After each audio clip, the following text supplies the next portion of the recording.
Too sexy for Milan. That's a good song for this segment. Starbucks will open its first location in Italy tomorrow. But back in 1983, that country inspired former CEO Howard Schultz to make the worldwide coffee chain what it is today. Schultz made headlines this summer when he announced he's stepping down as chairman after 36 years with the company. He joins us from the new Starbucks Reserve Roastery in Milan for his final interview representing Starbucks. Howard Schultz, good morning to you. I was in Milan last summer, but listen, I saw the newspapers from Milan this morning. You are making front page news, Howard Schultz, and this is a 30-year dream come true for you. You said it's personal. Why? Well, buongiorno. Gayle, it literally is a dream. It's a dream come true, as you said. I walked the streets here in '83, and to think I could come back here after all these years and open up the roastery in the heart of Milan, and the response, people are banging on the door to get in, and we'll have this big gala tonight and open up for the doors tomorrow morning. But this literally is a milestone moment for the company and for me. But Howard, you're in Italy. They know something about espresso. Why would you think I want to take my business there?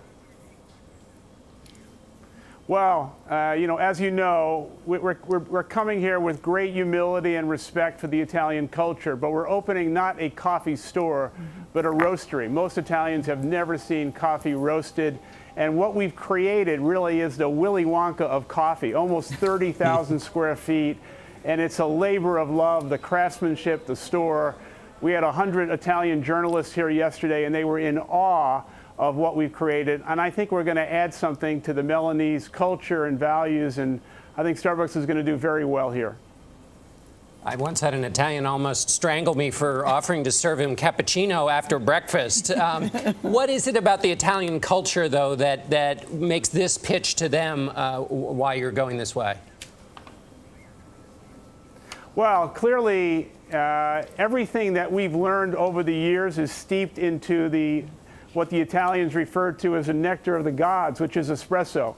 And I think the quality and the integrity of Starbucks coffee, freshly roasted in this facility, made by people who care so much about customer service and the expression of coffee and the passion and the love. And I think people are going to see that the proof of everything is going to be in the cup. People are going to be surprised at the quality of Starbucks coffee. And I think this environment, we took over a building that is 200 years old. It was empty. We've restored it, and it really is a gift to the city of Milan. Well, Howard, I keep thinking this is your final act, your final store as executive chairman of Starbucks, and you're going out with a caffeinated bang. But it raises the question, what's next for you? Are you considering politics? Well, I kind of expected this question, Norah, so what I've been saying for the last few months is that I took the summer off for the first time in 40 years.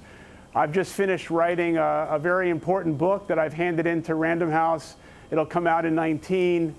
I'm thinking about a lot of things. I said publicly that perhaps one of them will be public office, but there's a lot of things I could do perhaps to help the American people and help people who are not being served by this administration by not running for president. We'll have to see. Well, back here at home, there's a lot of talk because someone from inside the Trump administration has released an op-ed essentially talking about being part of a resistance, even though they're a Trump political appointee, but specifically that this president is amoral, that he does not have out a rooting that defines his belief.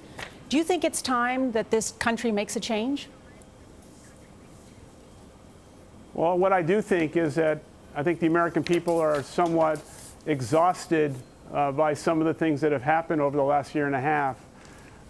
And I think people are longing not only in the U.S. but around the world. I'm in Italy, and I think it is a worldwide desire for truth, for civility, for decency, and I think the world is hungry for the idealism of America and America's standing in the world.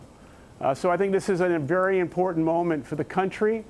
And I gave a talk last night, and I said we have to ask ourselves, what kind of country do we want to live in? What kind of world do we want to live in? And as citizens, not only as politicians, as citizens and as parents, this is not a time for any of us to be a bystander, to be indifferent, but to make a difference and to be heard. Well, Howard, you're certainly known for speaking up. We've seen the video from Italy. It really is a gorgeous space. And I heard that you started crying when you walked in there and they were playing Pavarotti. You were crying tears. Whoa. Well, you know, I've waited a long time, and Yeah. I've thought about this for so long. And this is a fitting end to my career at Starbucks. And I've got great aspirations for what I can do in the future to try and help those people who are being left behind. Okay, we got to go. Unfortunately, in the United States of We got to America. go, President Schultz. We'll see you when you get Thank you. back to the U.S. Hey, looking forward to that book. Thank you so much. Thank you, Congrats, Gayle. congrats on this store. Thanks again, Howard.